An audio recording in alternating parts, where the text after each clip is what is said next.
Great to have you back, Dahlia. Thank you for having me back. And what a time to have you back. This is like your Super Bowl. Except so depressing. It's like the world's saddest Super Bowl. So it's like your Atlanta Falcons supporting Super Bowl. Yeah. It's like sitting in a room, trapped in a room with the oldest people in the world on the Senate.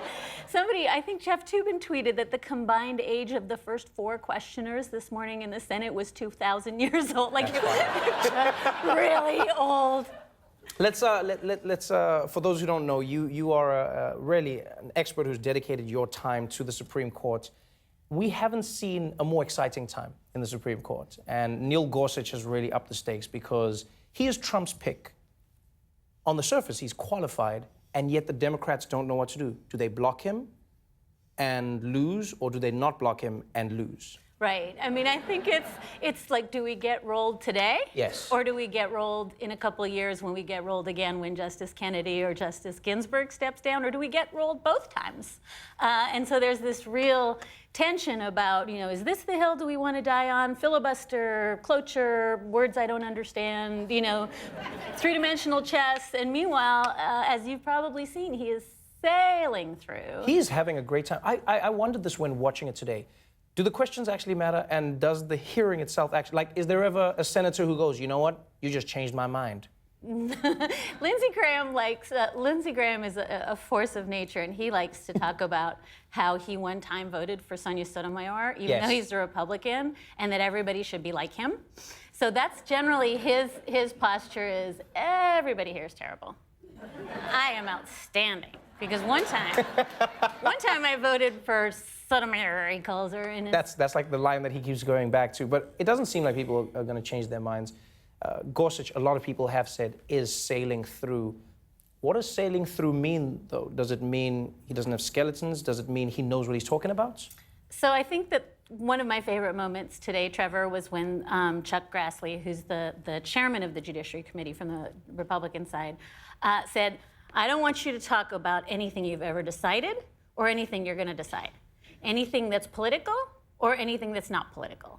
Don't let them drag you into talking about your record or other people's records. Don't talk about anything because they're going to try to trick you. And then Neil Gorsuch has absolutely followed those instructions. And so what he talks about, when they ask him a question about precedent, he says, I can't describe it. When they say, is Roe binding precedent on the court, he says it was decided one time. I think it's just, he's really just saying over and over. And they say to him, it's so funny, you've written articles about this, you wrote a whole book about this issue. He's done a lot of sort of extracurricular chit-chat about things, and he can't talk about those either. I like that he calls it that as well. There's my extracurricular chit-chat. I wrote some. Let's talk real quick about that.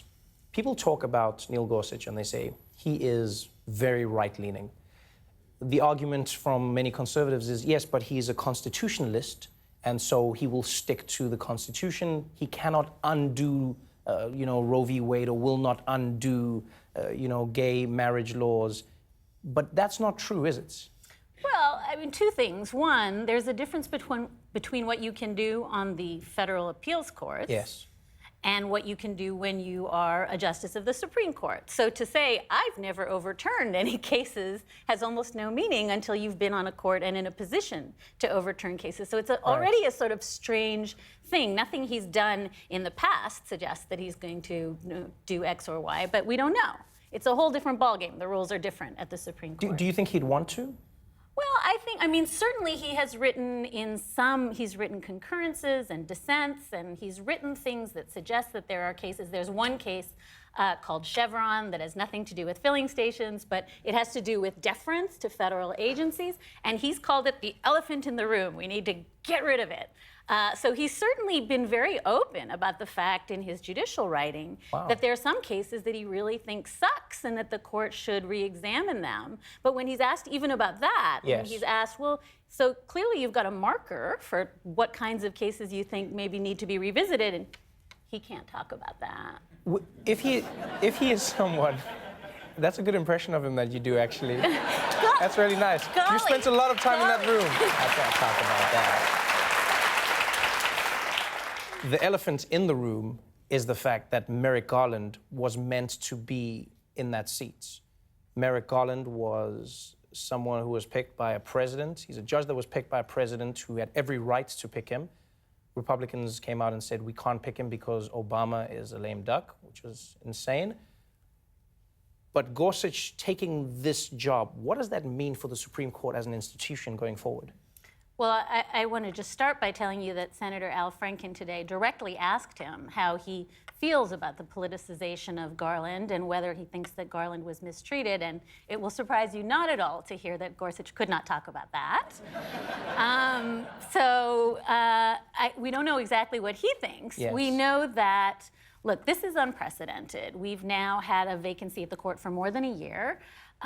Justice Scalia died on February 13th. In March, Obama tapped someone to replace him. And, you know, I feel like we even talked about it on this show. The Republicans in the Senate said, no hearing, no vote.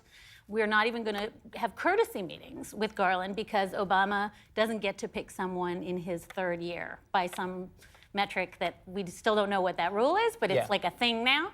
And so that became the rule. And, you know, when there were only 8 people on the court, which there have now been for a year, and things get deadlocked and we have 4-4 ties and the court refuses to take any interesting cases because they can't decide things, it's really hampering the work of the court and politicizing the court.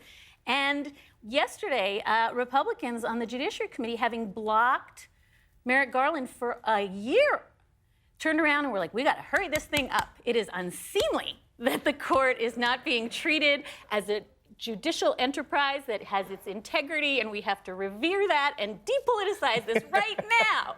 And it was really crazy because just the complete, you know, they've completely changed the rules, and now that it's their turn to have their guy up, they're like, we should really go to those old rules where people get fast and respectful hearings. Can I ask you a question? You are in the room when this is happening. How are you quiet? Like, do you not at any point just want to be like, look?